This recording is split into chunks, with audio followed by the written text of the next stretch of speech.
I'm going to show you how to register a new instruction that has been given to you by your surveyor. So I'd like to hope that you'd have your instructing client, your billing client, and your details of that site. So to register this new instruction, click on Job Registration Entry.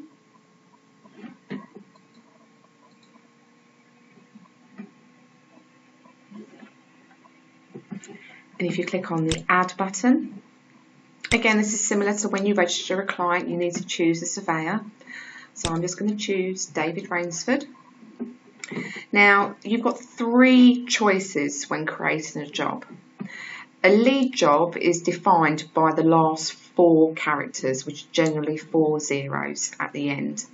So it would be 8 numeric digits, a dash.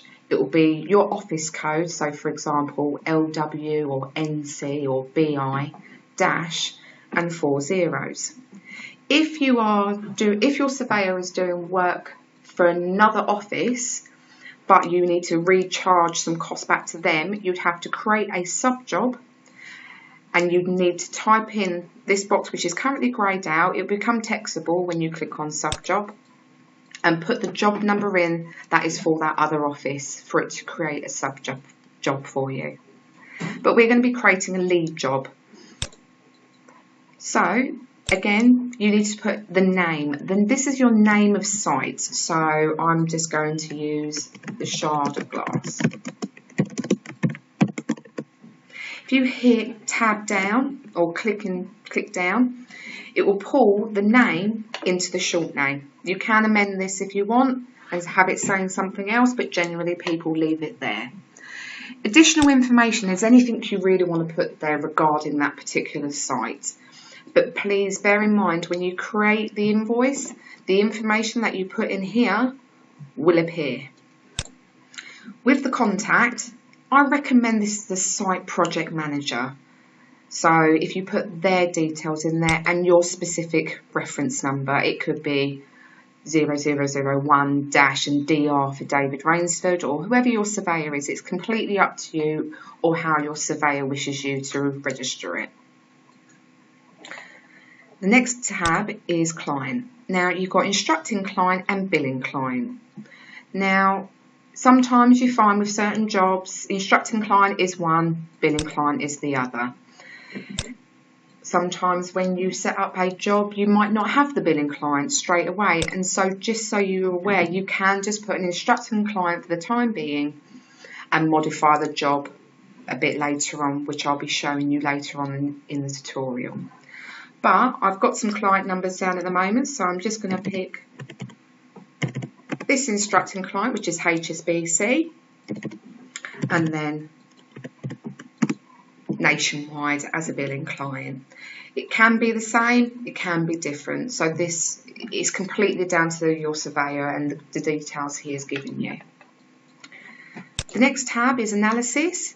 In this little box here, you'll see it pulls in your surveyor's division. David Rainsford is currently in rating, so it will pull in 40, which is the division of rating. Income analysis. Again, there's a lot of choices here. You've got 114 choices, so have a little nose through them, click on next, and just see which one is applicable to you. Just for the sake of it, I'm just going to say it's an industry consultancy. Property type is pretty self-explanatory. What type of property is it? What is the site for? Is it land? I mean, what is it turning into? Redoing an airport? I mean, have a little nose. There's 20 codes that you can choose from, and just pick whichever one you require. You've also got a tab called NPD. NPD stands for National Property Database, which you guys would know. You would know if it was an NPD one job because you have a particular number. You can speak to my colleague Ben Farrer regarding NPD, and he'll be able to assist you further. But if it wasn't, just leave it with no. If it was yes, just supply the NPD job number.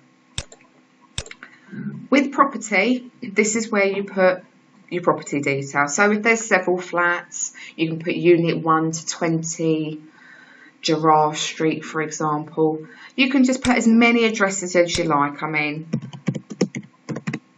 there is no limit. There's no limit at all to how many addresses you can have. In the information tab, this is just anything for you. Anything that you'd wish to put on there, or your surveyor wishes. It could say how much the consultancy is, what's the hourly rate, or the whole project is within this budget. It's completely down to you and your surveyor to choose the right things. I'm actually doing a test job, so I'm just going to say this is a test. Once you are happy with everything across all these tabs, you just need to create the job, and if you give it a few moments, we'll get an external box pop up. There we go, and that is your new job number. So if you take that job number down, you would be ready to start doing any billing that you require. If you needed a job front sheet, if you just come back out of this and press My Forms, if you go to Job Registration Completed,